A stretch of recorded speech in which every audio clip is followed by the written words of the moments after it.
Have you seen the new FNAF trailer?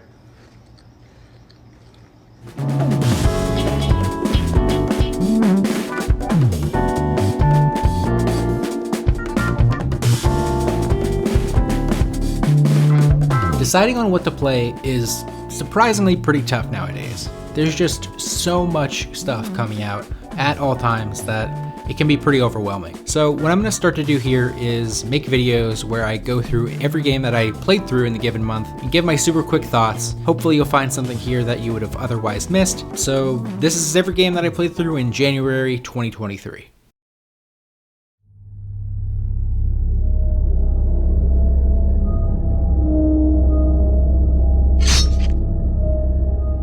Viviette is a top-down, I believe, RPG Maker game that is basically Resident Evil mixed with A Link to the Past if you were to rip the combat out. The sprite art and the music were pretty good. There was a chaser enemy that's been pretty common recently with a lot of survival horror stuff, and it was pretty fun to outsmart, even though it was pretty easy to outsmart.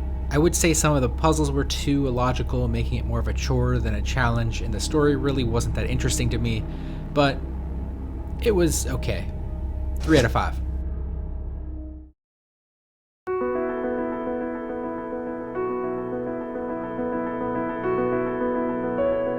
Timespinner is an awesome Metroidvania and a very, very strong homage to Symphony of the Night, but it has a really cool concept, which is switching between far past and far future versions of the same map. The game also has a great time-stopping ability that is so satisfying because you can turn an enemy by stopping time into an instant platform that you can use to get to somewhere that you wouldn't normally be able to, and that is just always super cool. Exploring off the beaten path is always worth it in this game because there are a lot of great weapons. There's some items that you'll use to get a secret ending, or a true ending really in this case. That said, it can be a bit of a pain trying to remember when something is in addition to where something is in a normal game like this, and I really didn't find the story all that compelling. 4 out of 5.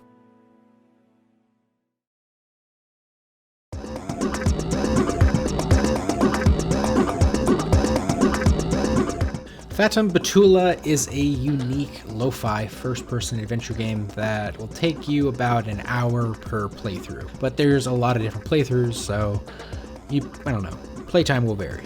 You'll be using items and talking to different characters, which will lead to one of the 9 different endings. It's got a great atmosphere similar to LSD Dream Emulator on the PlayStation 1, but if it had a more cohesive world and actual objectives. Without a guide, you'll need to experiment quite a lot to figure out how to make any progress at all.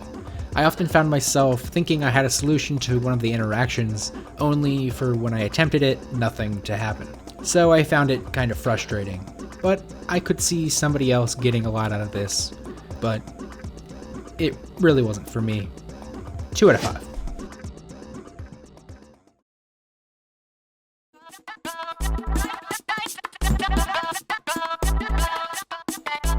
Toree 2 is a 30-minute long, classic-style platformer that's basically the Capri Sun of video games.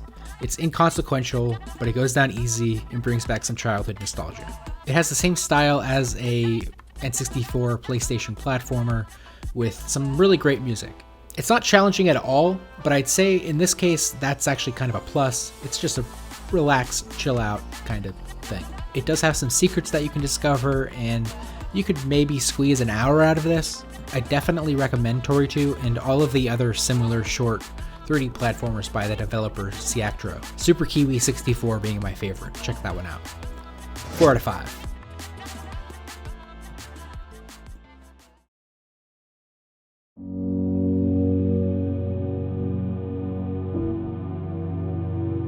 In Sound Mind is a really unique experience. It felt like a blend of Psychonauts and Resident Evil 7. It's a first-person survival horror game where you explore 5 different maps that are based on different people's psyches. All of the maps were super fun to explore, and I was pleasantly surprised by some of the lighthearted gags that kind of came out of nowhere. The combat is a bit janky, but it wasn't too bad. The story was a bit lame, and I think it could have handled the mental health aspect of the story a little bit more sensitively. It's a solid enough game, and if you can pick it up on sale, I think you should do so. 3 out of 5.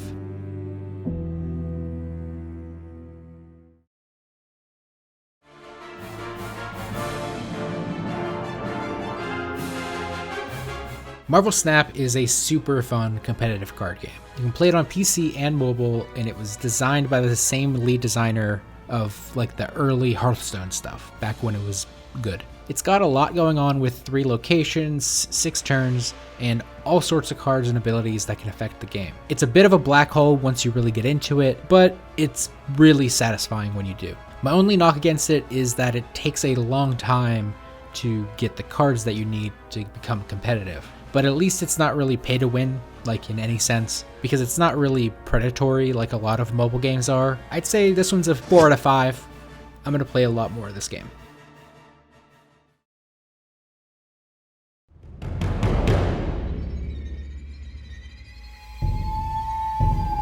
I had a blast playing through Dead Space again.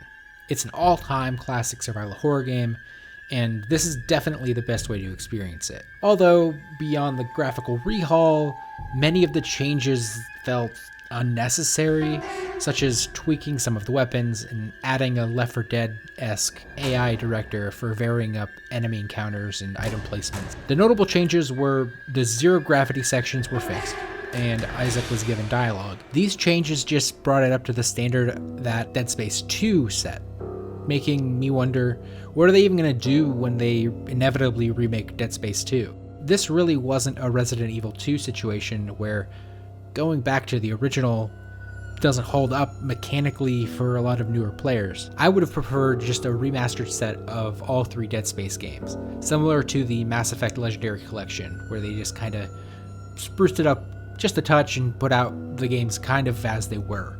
But maybe I'm just an old man and the original recipe Dead Space isn't attractive to younger players as I assume it would be. 4 out of 5.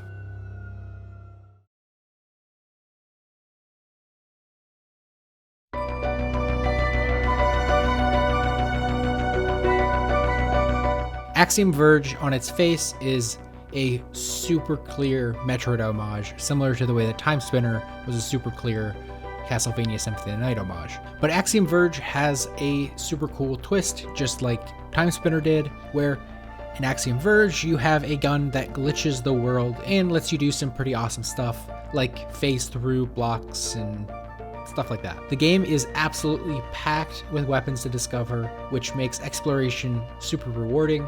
I would say that it was a bit too long for me personally.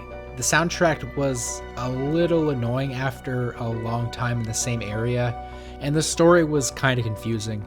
But overall, I still enjoyed this game quite a bit. 3 out of 5. Alright, and those are all the games that I played through in January 2023. Hopefully you found something here that you haven't heard of before and you want to check out. If you do,